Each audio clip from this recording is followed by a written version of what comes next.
Matthew chapter 11. Jesus and John the Baptist. When Jesus had finished giving these instructions to his 12 disciples, he went out to teach and preach in towns throughout the region. John the Baptist, who was in prison, heard about all the things the Messiah was doing. So he sent his disciples to ask Jesus, "Are you the Messiah we've been expecting, or should we keep looking for someone else?" Jesus told them, "Go back to John and tell him what you have heard and seen. The blind see, the lame walk, those with leprosy are cured, the deaf hear, the dead are raised to life, and the good news is being preached to the poor."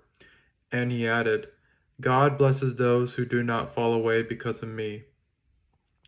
As John's disciples were leaving, Jesus began talking about him to the crowds. "What kind of man did you go into the wilderness to see? Was he a weak reed, swayed by every breath of wind? Or were you expecting to see a man dressed in expensive clothes? No, people with expensive clothes live in palaces. Were you looking for a prophet? Yes, and he is more than a prophet. John is the man to whom the scriptures refer when they say, 'Look, I am sending my messenger ahead of you, and he will prepare your way before you.'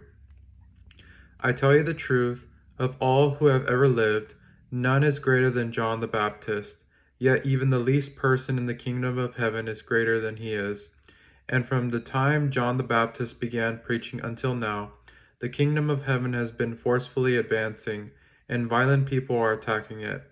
For before John came, all the prophets and the law of Moses looked forward to his present time. And if you are willing to accept what I say, he is Elijah, the one the prophet said would come. Anyone with ears to hear should listen and understand. To what can I compare this generation? It is like children playing a game in the public square. They complain to their friends, "We played wedding songs and you didn't dance. So we played funeral songs and you didn't mourn." For John didn't spend his time eating and drinking, and you say, "He's possessed by a demon." The Son of Man, on the other hand, feasts and drinks, and you say, "He's a glutton and a drunkard, and a friend of tax collectors and other sinners."